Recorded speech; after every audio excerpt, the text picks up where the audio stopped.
thank you for inviting me to share some of the experiences from a State Health Department perspective. None of our work would be possible without the significant funding support that CDC provides through the ELC and Emerging Infection Program grants, a CSTE fellow, and by the infrastructure provided that supports our surveillance and prevention efforts, the National Healthcare Safety Network, or NHSN. Our multidisciplinary advisory group on healthcare-associated infections, or HAI, and antimicrobial resistance, or AR, includes multiple partners, including Quality Improvement Organization, Hospital and Pharmacy Association, and the Tennessee Initiative for Perinatal Quality Care. As was mentioned yesterday and today, prevention of infection is a critical component of stewardship.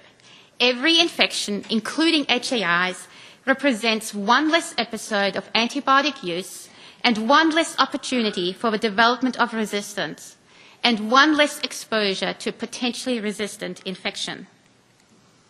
For HAIs, a metric used is the Standardized Infection Ratio, or SIR, which is a risk-adjusted summary measure.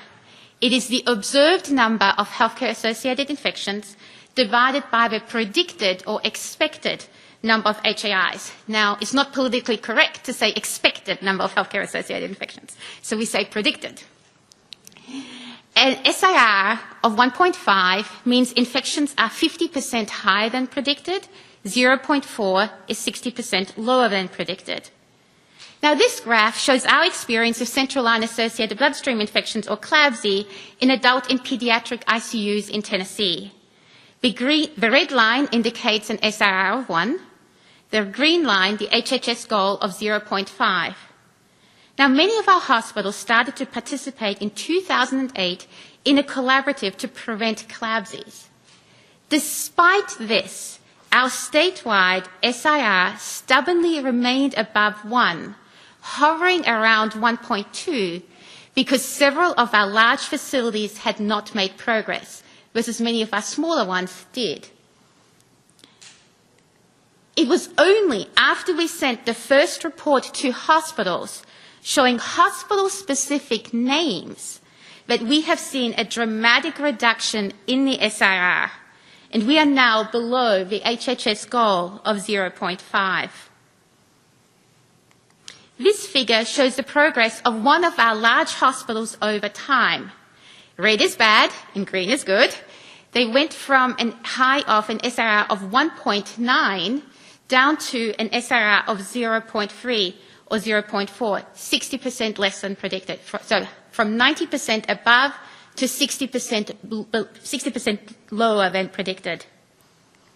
Another metric that we have found extremely helpful for targeting prevention efforts in healthcare-associated infections as part of CDC's TAP strategy. CDC calls it the cumulative attributable difference, or SCAD. In Tennessee, we prefer to call it the number needed to prevent, or NNTP, to reach a goal. It is essentially the number of observed infections minus the number of predicted infections with a multiplier that reflects the goal. Now, we distribute quarterly progress report cards to our hospitals where we show the number of healthcare-associated infections observed, the number predicted, their SIR, the number they need to prevent to reach the HHS goal, the Tennessee SIR, and whether they are among the top 5 hospitals in the state with regards to the number of preventable infections. Now, no hospital wants to be in that last column. Now, in this example here, for catheter-associated urinary tract infections, that hospital had 45 infections, and in order to meet the HHS goal, they would have needed to prevent 13 infections. So this provides a very concrete number, which is really helpful for frontline staff as well as leadership, and is understandable by all. We have an online calculator which individuals can use at any time to work out the number of infections they need to prevent to reach an HHS goal or a custom goal. Now, despite a lot of early skepticism and a lack of evidence at the time, in this very highly vulnerable populations in the neonatal ICUs, we were able to go from a standardized infection ratio of 1.6, 60% above predicted, to an SRR of 0.2, 80% less than predicted. And this is probably the most vulnerable population. Incredible results. So I always have my motto, how low can we go for SRR? So Tennessee is one of 10 emerging infection program or EIP sites funded by CDC. And in 2011, we participated in a point prevalence survey on healthcare-associated infections and antimicrobial use, and many of those data were used in the antimicrobial resistance threat report that Beth Bell talked about. Now, the overall prevalence of inpatient antimicrobial use, or AU, was nearly 50%. Now, Tennessee distinguished itself by having the highest at 56.3%, not something that we're very proud of. So the point prevalence survey gave us really valuable information. It showed us which hospital locations had the highest antimicrobial use. Lower respiratory infections and urinary tract infections accounted for 57% of therapeutic use. And we gained an understanding of the 5 most common antibiotics prescribed, stratified by community or healthcare facility onset, and also by ICU or non-ICU location. And surprisingly, vancomycin topped the list of all. We looked at Tennessee-specific data and were a little surprised that the highest antimicrobial use occurred actually among our small hospitals at 63.4%. The proportion of oral antimicrobial use was much higher in our large hospitals, which initially may seem counterintuitive, as one would expect larger hospitals to look after sicker patients, but likely reflects that larger hospitals more likely have already done some work on IV to oral conversion as part of antimicrobial stewardship or AS activities. 46% of patients received antibiotics for treatment of active infection. Surgical prophylaxis was the indication in just under 10%. And we could see which were the most commonly prescribed antibiotics in Tennessee. Now, all of the information I presented gives us insights on where we may want to target interventions to improve antimicrobial stewardship. We then piloted an assessment of the appropriateness of antimicrobial use among inpatients and found that a high proportion had inadequate microbiology testing, as Dr. Srinivasan mentioned, or inappropriately tailored antimicrobial therapy. Now I will show the data on some process measures from the annual facility survey that all hospitals have to complete in NHSN. Now, this survey is based on the core elements of hospital antimicrobial stewardship programs that Arjun talked about earlier. And you've seen these 7 core elements, which include leadership commitment, accountability, drug expertise, action, tracking, reporting, and education. The proportion of US hospitals that have these core elements are shown in blue, and Tennessee data are shown in red. So we have some catching up to do in Tennessee in all except for the tracking, compared to the national data. Now, when we aggregate the core elements, 79% of US hospitals had implemented at least 5 of the 7 core events. Tennessee lags behind at 58%, and only about 29% of our hospitals in Tennessee had all 7 core elements implemented. We then analysed the data via our 8 emergency management system, or EMS regions, that reflect referral patterns. The number of hospitals in each of our EMS regions ranged from 9 to 20. Now, when we examine the aggregate measure, we can see that in EMS region 1, only 18% of hospitals have at least 5 core elements in place, compared to 100% in the adjacent region 2. Statewide, only 23% of facilities had salaried support for antimicrobial stewardship activities, and 45% had a written statement of support for antimicrobial stewardship from leadership. And preliminary analysis that Arjun shared showed that both of these metrics are pretty good predictors of a robust antimicrobial stewardship program. One of the core elements was action, and it itself has 5 components. Note that we scored lowest under a policy to document indication for the antibiotic and the antibiotic timeout. And here's the distribution of facilities that have at least 3 of the 5 core events in place. Statewide, it's 59%, ranging from 31 to 65%. This map shows that statewide, only 21% of facilities have a policy requiring prescribers to document an indication for all antibiotics.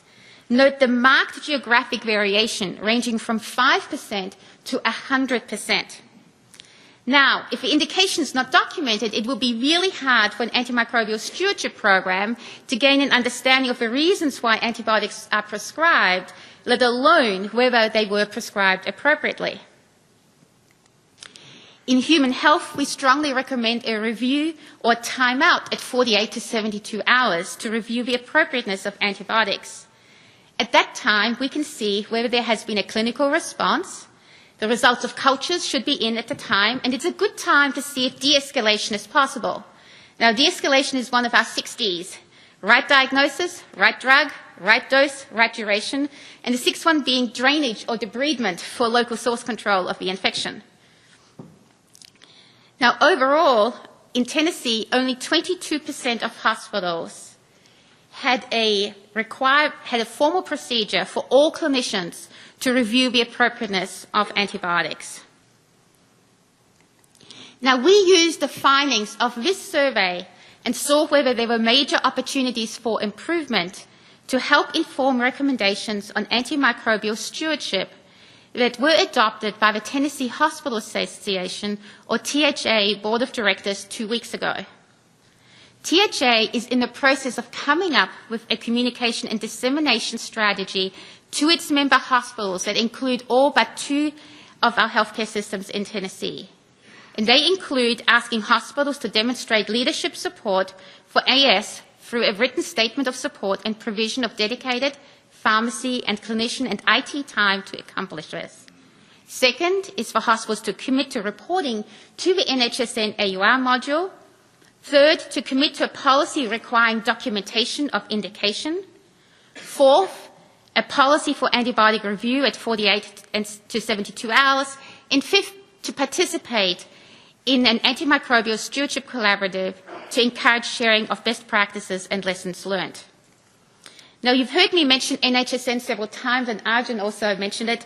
It's a surveillance system that serves multiple users and users, over 17,000 healthcare facilities use it to track healthcare-associated infections and to guide prevention efforts. They can see their own data as well to act on it, as well as submitting data for public reporting. And we at the State Health Department use it for surveillance, targeting of prevention efforts and public reporting. CMS uses it for reimbursement, and CDC to measure national progress. Now, Arjun had alluded to this. The NHSN antimicrobial use and resistance module only allows for electronic data submission. No manual data entry is allowed. And it uses data extracted from different parts of the electronic health record, such as the Electronic Medication Administration Record, or EMA. So in March of this year, we held a stakeholder meeting to prepare hospitals and healthcare systems for expected state and federal reporting requirements to the AUR module, knowing that this would require lead time and resources. And we now have 2 hospitals reporting to the NHSN AUR module, and we're setting up opportunities for those 2 facilities to share the lessons learned. And we're compiling an inventory of the different EHR components used in Tennessee facilities so we can partner facilities to help troubleshoot on data extraction. Now, because there is a time lag until more facilities report to NHSN AUR module, as an interim measure, we're performing serial point prevalence surveys to measure antimicrobial use. We had 15 facilities participate in the second quarter of this year, 4 small, 8 medium, and 3 large facilities.